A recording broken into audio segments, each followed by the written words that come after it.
Hello everyone. So guys, welcome to Engineers Adda. आज का ये वीडियो उन सभी एस्पिरेंट के लिए है जो इसरो में आई हुई वैकेंसीज के लिए प्रिपेयर कर रहे हैं और उस वैकेंसीज को क्लियर करना चाहते हैं। बहुत सारे आपके छोटे छोटे डाउट्स हैं जिनको बोल सकते हैं, जो फ्रिक्वेंटली आप लोग क्वेश्चन पूछते रहते हो। इसरो ने इसका ऑफिशियल वेबसाइट पे बहुत सारे क्वेश्चन का जवाब दिया है। मैं आपको शेयर करता हूँ वन बाय वन करके कौन कौन से सवाल जो आपके हैं जिसमें आपको कन्फ्यूजन हो रहा है उसका जवाब क्या है, और स्पष्ट हो जाएगा कि कौन कौन इस फॉर्म को फिल करेगा, कौन कौन से बच्चे इसमें एलिजिबल नहीं हैं, और ये वैकेंसीज कैसी हैं, किस ब्रांच के बच्चे फिल कर सकते हैं, वो सारी चीज़ें देखिए। सबसे पहले तो पोस्ट कोड की बात करें तो यहाँ पे पोस्ट कोड B01 इस तरीके से इलेक्ट्रॉनिक्स की साइंटिस्ट इंजीनियर की SC की पोस्ट जो इसरो बार बार निकालता है, यहाँ पे ये वैकेंसीज निकली हुई हैं। और इसमें सबसे अच्छी बात यह है कि यहाँ पे एग्जामिनेशन आपके होंगे।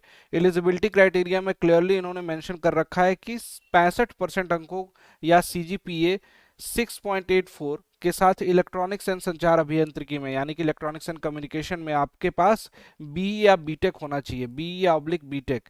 ठीक है, इसमें आपकी 90 पोस्ट है। इसी तरीके से यहाँ पे देख सकते हो 163, यहाँ पे मैकेनिकल वाले बच्चों के लिए 163 पोस्ट हैं, जो कि बहुत अच्छी खासी पोस्ट है गाइज। यहाँ पे जूम कर देता हूँ, दिखाई देगा आपको अच्छे से।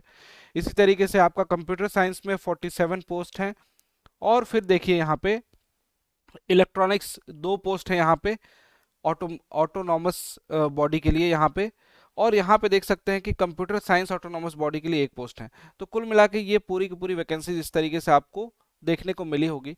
अब इसमें कुछ इंपॉर्टेंट क्वेश्चन जो आपके डाउट भी हो सकते हैं, आप बार बार पूछ भी रहे हो अलग अलग जगहों पे, तो उसको मैं क्लियर कर देता हूँ। सबसे पहले देखिए एक question, I wish to apply for the post of SE यानी कि scientist engineer, I am unable to find the link. Official link कुछ बच्चे नहीं ढूंढ पा रहे हैं, तो ऑफिशियल लिंक डायरेक्ट आप जा सकते हो। यहाँ पे साफ साफ लिखा हुआ है, link for applying online application is available in the career portal, careers portal of the ISRO website. ISRO website क्या है, ये है www.isro.gov.in। इस पे आप जाके वहां से अप्लाई कर सकते हैं। अब दूसरा देखिए, यहाँ पे देखिए ये बहुत सारे बच्चों का डाउट है, my college institute oblique university name does not appear in the list given, which university should I select. जब आप लोग फॉर्म फिल करोगे ना, तो वहां पे अपनी यूनिवर्सिटी का नाम सेलेक्ट करना होगा आपको दोस्त।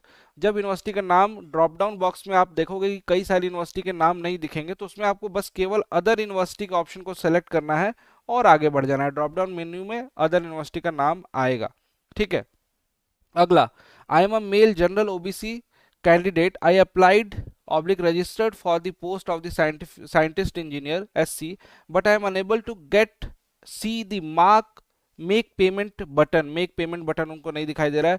तो बच्चों के लिए यहाँ पे देखिए ये लिखा हुआ है कि all women candidate and schedule caste, schedule tribes, ex serviceman and person with benchmark disabilities candidates are exempted for the payment fee. उनके लिए कोई फी नहीं है। किसके लिए?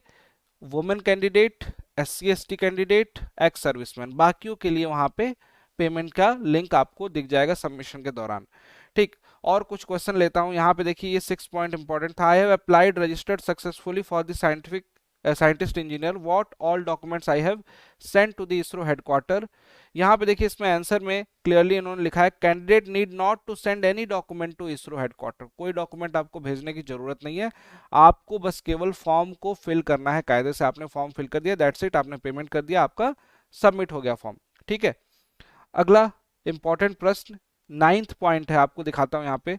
आई am working private sector MNC, I am suppose to submit no objection certificate. तो यहाँ पे है नो, कोई ऑब्जेक्शन, नो ऑब्जेक्शन सर्टिफिकेट। आपको प्राइवेट कंपनी में काम कर रहे हैं तो आपको सबमिट करने की जरूरत नहीं है, इस बात को अच्छे से समझ लीजिएगा। नेक्स्ट चलते हैं। इस तरीके से इन्होंने 45 पॉइंट दिए हुए हैं ऑफिशियल वेबसाइट पे, जिनको भी इन पॉइंट्स को रीड करना होगा, जहां पे आपका डाउट होगा वो डाउट आपको मिल सकता है। जो जनरल डाउट है उसको मैं यहाँ पे कवर कर रहा हूँ।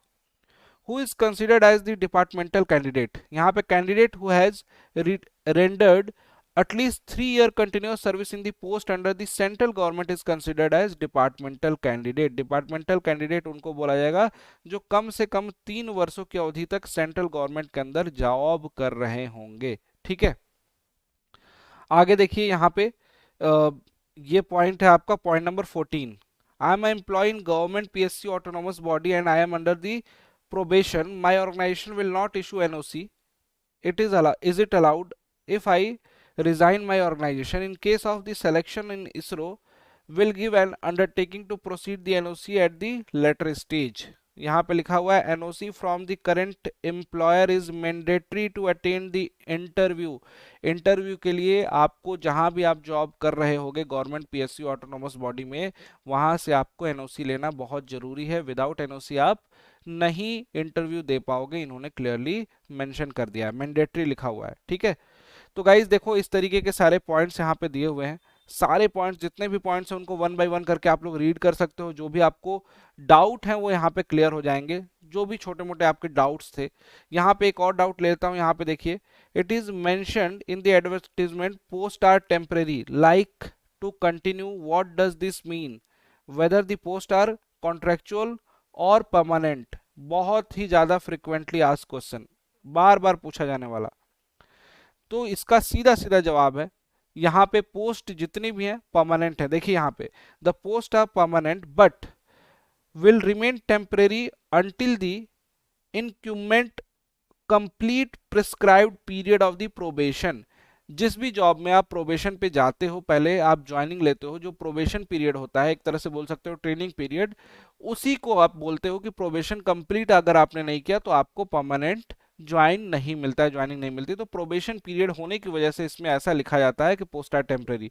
लेकिन जो जितनी भी पोस्ट हैं वो परमानेंट पोस्ट ही होती हैं. परमानेंट मतलब आपकी जॉब गवर्नमेंट जॉब है, परमानेंट जॉब है, इसमें कोई भी डाउट मत रखिएगा गाइस. ठीक है, आई होप कि ये सारे पॉइंट्स आपको क्लियर होंगे. अब जितने भी बच्चे हैं जो एस्पिरेंट हैं, जो इस एग्जामिनेशन को टारगेट कर रहे हैं, जो पढ़ रहे हैं कायदे से, बस इतना ही बोलूंगा गाइस कि अपनी पढ़ाई इसी तरीके से कंटिन्यू रखिए, सिलेक्शन लीजिए और अपनी पढ़ाई को और बेहतर बनाना है. इंजीनियर्स अड्डा के साथ यूट्यूब चैनल पे जुड़ के अपनी पढ़ाई को और बेहतर बना सकते हैं. इसके लिए कोर्सेज भी अवेलेबल है अड्डा 24/7 के एप्लीकेशन पे. अगर आपको कोई भी नीड हो तो जाके वहां से ज्वाइन कर सकते हैं.